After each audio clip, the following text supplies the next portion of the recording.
talking about weight loss. Type 1 diabetes is a popular topic. I'm going to take a sip of coffee, though.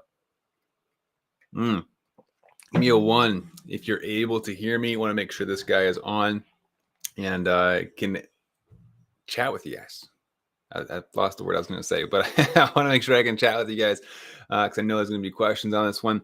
We're going to be talking about it, though, because I have got a lot of people from last week's post.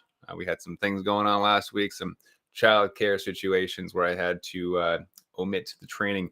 And a lot of your questions that I asked for surrounded weight loss, keeping stable blood sugars during exercise. How do you eat more flexibly, more variety in the foods? And so I think this is going to be a great topic to hit for us as we jump into the finer details of what's different with type 1 diabetes, why so many of us have a hard time with the weight loss, right? So give me a quick 1 in the if you can hear me, and hashtag replay if you're watching the replay. I always wanted to see who's watching when. Once we have some ones, I will hop in, make sure that you guys get the gold nuggets that we got stored up for you today. So I'm going to open up the chat and make sure everything looks good, and then we'll jump right in. So we got a 1. Cool. So with this topic, this actually came up for 2 reasons. 1, a lot of questions came in from all of you who were asking, how do you lose weight with type 1? How do you exercise and not see blood sugars tank? How do you exercise and not see blood sugars skyrocket? I'm going to be answering a lot more of these questions on our YouTube channel and on our TikTok, on our Instagram, filming some video replies to these. I think they're fantastic questions. But as an overarching subject, I think that this topic is going to be critical to have at least an introductory understanding of how this stuff works, because it's not the same as somebody who doesn't have diabetes. And I think that's the first hang up that a lot of people have. They go, I've been trying all the Weight Watchers, the Jenny Craig, the Lose It, the Beach Body, all these different things. And like, it kind of worked, at least initially, but I couldn't quite get to where I wanted to be and stay there. Has anybody else experienced that? Like, I've lost a few pounds, but I could never quite get the last few pounds off or keep them off longer term without this hyper restrictive diet or lifestyle. Give me a yes in the comments if that's something you've ever dealt with. We'd love to know who here is dealing with what and see what's most helpful to cover for you guys. All right. So with that, especially as it relates to weight loss and diabetes, there's a couple extra steps that we have to consider when looking at weight loss. And a lot of it, yes, is going to surround food. I see we got some people on YouTube as well. Cool. A lot of people understand that it's going to surround food, but they don't understand why or how to adjust the plans as necessary. So recently, I've been really ramping up my training for this triathlon sprint that I'm registered for. And it's been a lot of fun because every week I'm hitting new personal bests and just really attacking it. However, got to be honest with you guys, I put on a few pounds. And for me, initially, I was thrilled. And most people are like, what? That's not fair. No, but it is actually quite difficult for me to put on weight. And part of it is because I am so regimented. I'm very active. I'm very healthy with my dietary choices. Like, everything is in place to keep me at a healthy weight. But I've always wanted to be able to put more muscle on, right? And obviously I want to be specific. I want to put muscle on, not fat. But what I recognized after the initial excitement wore off, and I was like, I even told my wife, I was like, I did it. I gained muscle mass. And she was like, that's awesome. And I thought about it and I was like, I haven't been working out though. I've been doing lots and lots of cardio, but very little lifting of weights. So how would I have built muscle if I'm not lifting weights? I'm not challenging my muscles. And then it hit me. I gained fat. Oh no, right? And I actually had this chat much more in depth with our private clients. I work a lot with with type 1 diabetics one-on-one, and really fascinating topics as we dove into what could have led to this. How do you adjust our metabolism? How do we reset our metabolism? How do we lose weight as type 1 diabetics? What are the strategies? And really, it's going to boil down to 3 main components that are important for us to consider. So the first one, and we're just going to jump right into it here. First one's a type of workout, right? I just told you I've been doing lots of cardio. A triathlon is a swim, then a bike, then a run, all in a row. Swim, bike, run. It's very intense. And all of those are more cardio based, right? More aerobic. Now, there is some argument to be made about swimming being a little bit more anaerobic because you are restricting your air, and biking as well. Lots of muscle tissue being recruited for the pedaling of the bike. However, I would say overall, as far as blood sugars are concerned, it responds very similarly to the other aerobic style, like hiking, jogging, running, walking, right? And in that response, I've seen my body respond in kind to what a cardiovascular exercise routine would typically show. And so the type of workout is going to yield different results based on what you're going after. So some people just want weight loss. Some people actually want to gain muscle, right? Like me. Some people just want to maintain. Other people are more into it for the functional fitness side of things, mobility, thinking about getting older. I want to be able to lift up my kids and then my grandkids, and then who knows, maybe someday my great grandkids. I want to be able to run and play and explore and adventure with them, live life, right? So functional fitness and mobility comes into play as well. So the goals are going to be different. So first thing is to isolate what type of workout is going to benefit me and my goals the most. Okay. So that's the first one. We got Baby Tig Tig on YouTube says push-ups make my blood sugars go way down. Good to identify that. I love it. We got someone else here. Woohoo! A1C was 7.5. Cool. I'm hoping that was in the right direction. So first step, identify the workout type. So type of workout, and there's a whole bunch of science behind it. But the first thing you need to know is that different types of workouts will yield different results in the long term if you are consistent. And what I mean by that is you can't go to your favorite Orange Theory fitness class once and expect to have a six-pack. It's not going to work. You're going to have to put the work in and day out consistently without seeing results.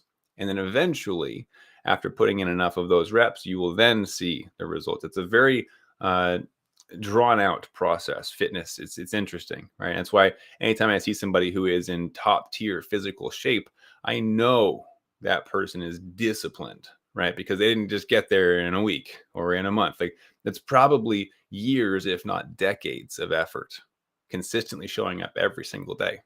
Just a side note there. Now, the second piece to this puzzle, especially with diabetes, is going to be the diet. Looking at the types of foods we consume. The more simple sugars we consume, more likely it's going to be stored as adipose tissue or fat. Now, a lot of us, a little bonus section for you here, a lot of us use faster acting sugars or simple sugars to do what? Let's open it up to the chat. Let's see what you guys got. Why would we consume simple sugars or fast acting sugar as type 1s? Why does that stand out? Who's got an answer for me? All right, we finished the coffee. Now into the water. Who's got an answer? Why would we consume fast-acting sugar? There we go on Facebook. First answer. Who's got the fastest typing fingers? Now we got the answers coming. It must have been a lag. You guys are awesome. So raise the lows, get our numbers up. Absolutely. And another one, raise blood sugar level fast. Yes. So the reason that's important to recognize is that oftentimes, and I'm going to get into this later, but oftentimes we go, we run, we burn a bunch of calories, we go low, we consume the calories back, and we're back where we started.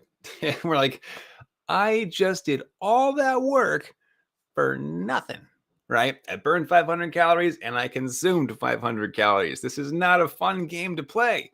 So oftentimes with weight loss, it's just this endless cycle, right, of frustration and demotivation. You finally get the courage, the motivation to go to the gym, and it's like it didn't even count, right? Incredibly frustrating. So we got another one to counteract a low. Absolutely. Now the issue with fast reacting sugars is that we got three places. Oh boy, Matt's gonna geek out here. I'm sorry. I got to do it. I love geeking out on this stuff. We have three places that we are going to store energy, or the food that we consume, right? Muscle tissue, the liver, and adipose tissue. Now, for those of us who might not be working out every day, well, the muscle tissue isn't really an option anymore. It's not It's not seeking more glucose, more energy to store, right? So it's going to skip that one. It's going to bypass the muscle tissue. Now, the liver, if there's room for it, which the liver puts out glucose every day, so to a certain degree, it does need to be replenished, right? Think about liver glycogen. It will fill up the liver. But if the muscles aren't being used, they're not being filled. If the liver is already full, you've gained all the calories back that you've spent throughout the day. That one's full. What's left? Adipose tissue, fat. So if we filled up the muscles, the liver, then the fat is the rest. And the fat continues to expand. There is no limit. I mean, theoretically there is, but there is no limit to the fat, whereas muscle and liver do get full. So the fat is just there to store the excess. So anytime we have calories in excess, that's where they go. That's why when you eat too much, you get fat. This is just the science behind it, right? This is why the whole personal training world could be summed up in calories in versus calories out. It's not that simple, but it's a good starting point, right? If you eat more than you burn, you gain weight. If you eat less than you burn, you lose weight. It's a great starting point. Okay, we'll leave it at that. So, everybody with me so far? I hope that wasn't like me just getting into the geek out zone too far. Let me know if we have any questions on those topics, so we could go deep into each of these. But I wanted to start you guys off with kind of a kickstart, right? So first up, we got to pick the right workouts for our goals, the types of exercise. And for some people, this is going for a daily walk. That's it. That might be what you need to do. For other people, like me, it could be going and swimming half a mile and then getting out and going for a run. I'm really tired right now. There's different levels of this fitness game, right? Now, once we got the type of workout, next is the type of nutrition, type of food that we put into our mouth. This is going to really need to be taken into consideration with our blood sugars, because for us, we also have to match up insulin timing, your insulin to carb ratio, your levels, your pre-bolus timing. These are all factors that nobody else has to worry about, but we do, right? Because if we don't get the insulin right, blood sugars are up and down and all around, and it's a nightmare. So that's a big component, what we're looking for. It's not that you can't have fast-acting sugars, but you want to limit them outside of the necessary load treatments. Okay, so limiting the bad foods, bad drinks, and going for more of the healthier versions of those. I'm not going too deep because, as you can tell, we're already halfway through this thing. So third component is going to be your insulin and blood sugar strategies.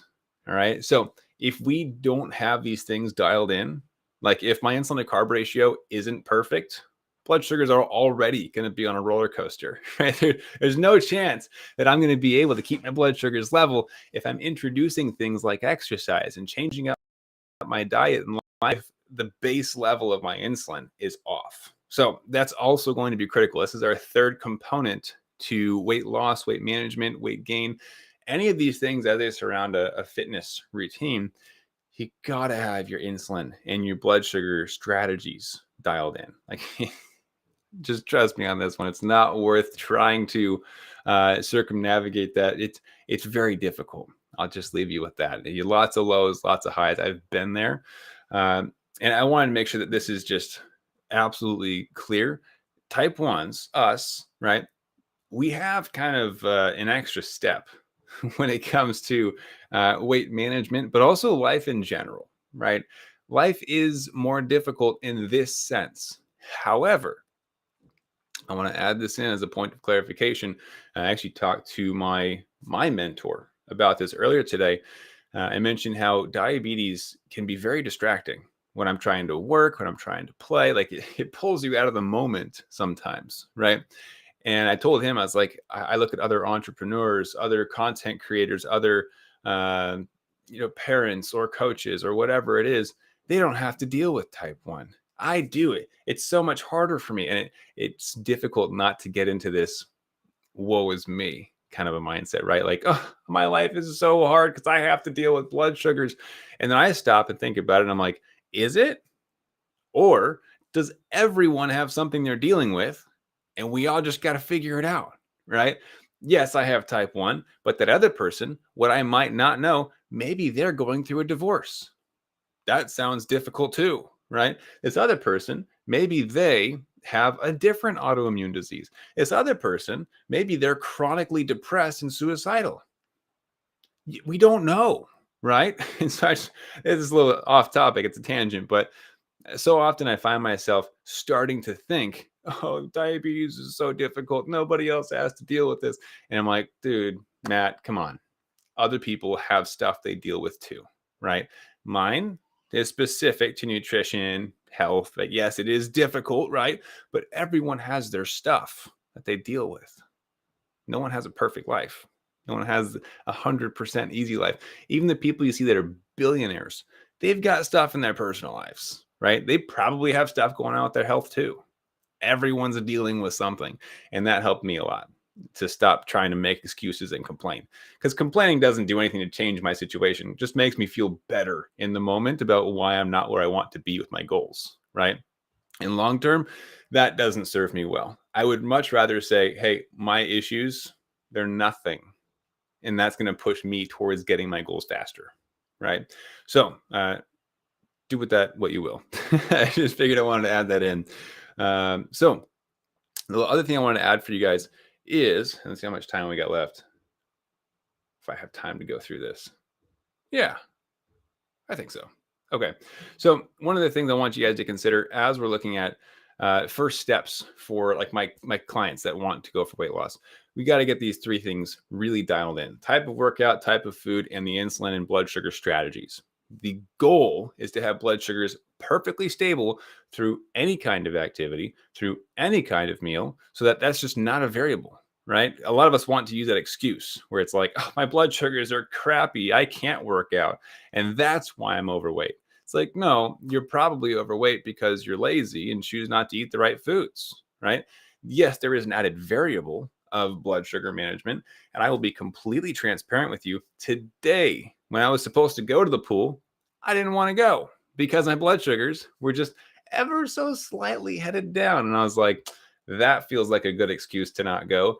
I don't want to go low. So I'm just going to use that as the reason for me not to go swim and work out. And 30 minutes later, I was like, come on, Matt, just get it done. You'll figure it out. Right.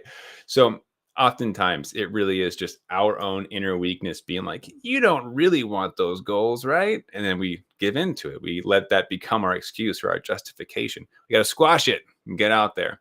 Now, with blood sugar management, there are different ways to keep blood sugar stable through different types of meals, but also different types of exercise. Those are many. There are a lot of different methods out there. I will tell you, though, there are some that are better than others. There are some that are a lot more clear and precise than others. And my personal favorite when looking at, like, let's say exercise, how to fuel for it, is identifying the goal. Do I want to lose weight or gain weight? For me, I wanted to gain weight. I accidentally gained some fat instead of gaining the muscle, but it worked, right? It did what it was supposed to do. And for me, that means that I am adding in food. Now, there's different types of food that will either yield better gains or gain in weight, or might keep you at the same weight or benefit you for weight loss. Now, all of these we have to consider blood sugars with as well, right? Some foods spike blood sugars through the roof. Other foods, very slow rise. Not too bad. Some foods, very stable, right? We've all experienced these. You go to a restaurant and you're like, I would like the chicken salad because you know that's an easy one. Versus, I would like 2 bowls of pasta and ice cream. That's going to be a difficult night, right? Not all foods are created equal. Not all exercises are created equal. So when pairing up these strategies, the goal is to find this balancing point of where is the digestion of this food going to match the burn rate of this activity. Now we're getting a bit detailed here, so I don't want to overwhelm anybody, but this is stuff like we help our clients set up all the time. Like, what is the right food for swimming? So for today, I had a very specific amount of a certain type of bar, right? And by bar, I mean like a protein bar. During the swim, I had a very specific type and amount of liquid. Kept me perfectly stable. I ended at 99. That was my ending blood sugar. Starting blood sugar is 120. So started at 120, ended at 99, came back up to 104 by the time I got home. That is the kind of precision that is possible when you understand those 3 steps: type of workout, type of food, and type of insulin or blood sugar management strategies that are being employed to balance the blood sugars so it's not forcing us to overconsume and gain back the weight we just burned. Is this making sense so far? I'm going to take a break for just a quick second. Give me a quick yes if this is making sense, or if this is a little too much, we can add some questions in here. Baby Take Tig says on YouTube, where do you like to keep your blood sugars during work? During work or during workouts? I'm going to answer both. During work, I'm cool with 90 to 110. It's kind of my target there. During a workout, I like to be above 100. Now, that used to be above 150, but now, because I use something called the 80-20 blood sugar formula, if you don't know what that is, just Google it. It will change your life.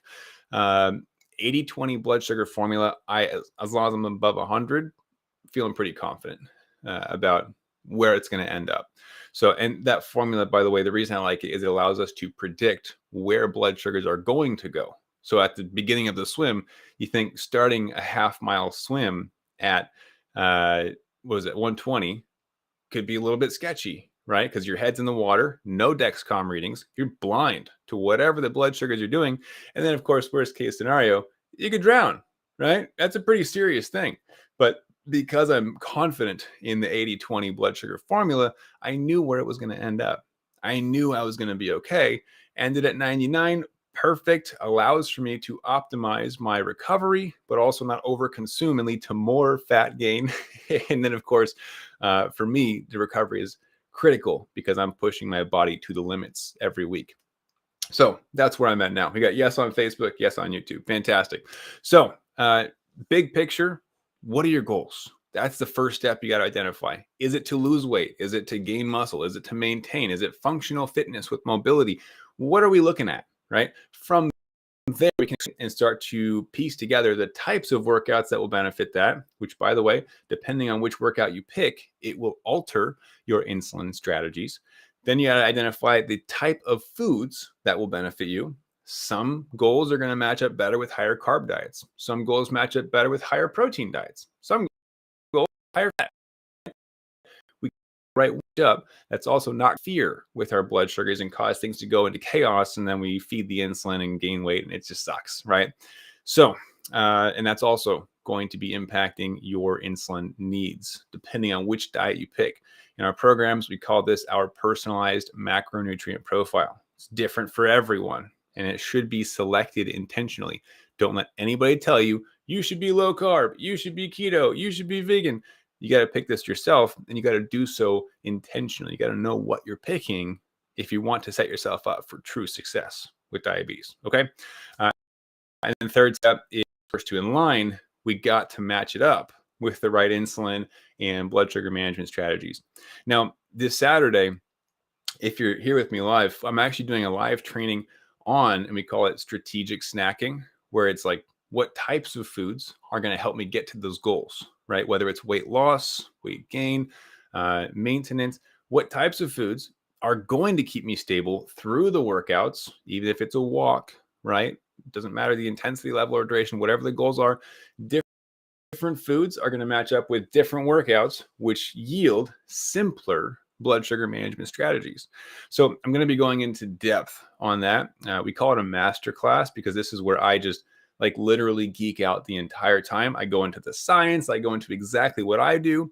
I'll be talking about the exact carb, fats, and proteins that I consume before a swim, which is different than before a bike ride, which is different than before a run, which is different than before weightlifting.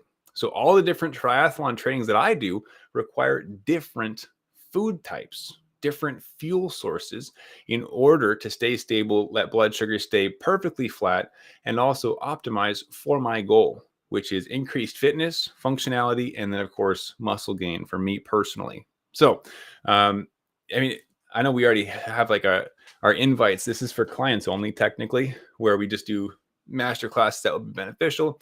A lot of them are asking questions about this. So I said, you know what? I'm going to do a deep dive into this. We'll add some research and really build it out for you guys. But we happen to open this one up to our our email list yesterday, made an announcement, a bunch of people jumped in. Would that be helpful to anybody here? I know a lot of you are already on the email list. You probably saw that. I see some familiar names, people who already jumped in. But would that be helpful for you guys if you were able to join in and kind of throw some questions in there as well? Or is this topic like not that big of a deal? Let me know if that would be helpful before we wrap up today, because that might be something I can get you guys in on. We got a yes on Facebook. If it's just one person, I can reach out, but let me know if anybody else would find this beneficial. I know a lot of people are going to be watching the replay as well. Question while we're waiting. Ronnie says, when sitting a lot, do you have problems with blood sugar staying high? Yes and no. By a lot, I would say that definition changes. So if I'm sitting for 12 hours, yeah, it's a bit more difficult. But if it's just a couple hours, I'm getting up for a lunch break or something, not as big of a deal. I would say if I know I'm going to be sedentary, then I might add in some adjustments to my insulin, to my meal choices, right? I might prep a little differently for the day. So I hope that helps. Okay, here we go. So you got yes, yes, yes on YouTube, yes on YouTube, yes on YouTube. Cool. YouTube's loving it. I love it. So this masterclass I'm going to be teaching is called Strategic Snacking for Stable Blood Sugars During Exercise. It is going to be most beneficial for people who are interested in stable blood sugars through exercise. So it's not too much, not too little. Doesn't lead to, the post-exercise spike, but also doesn't lead to not enough where you drop in the middle of the workout, have to give up, chug juice, and then the whole workout's like wasted, right?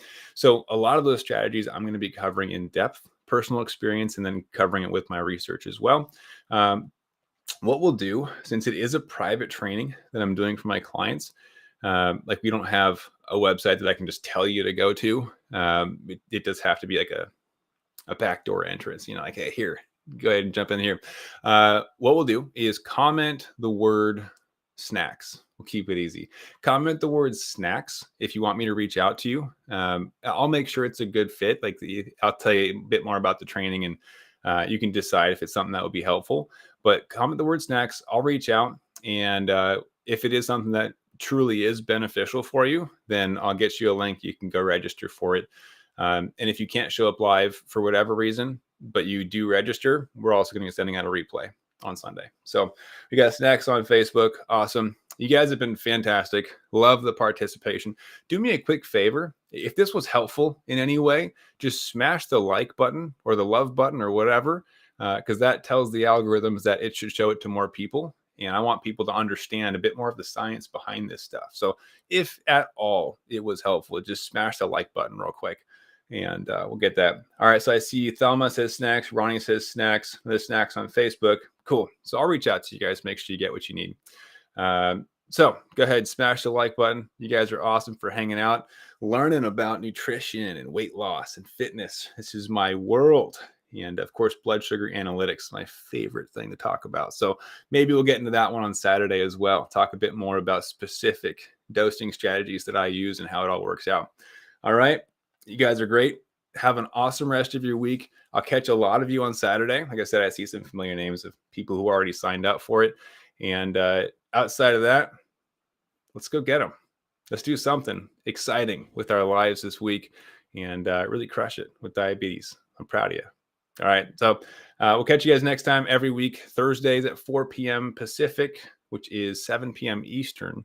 And I'll catch you guys next time. Thanks so much and keep up the fight.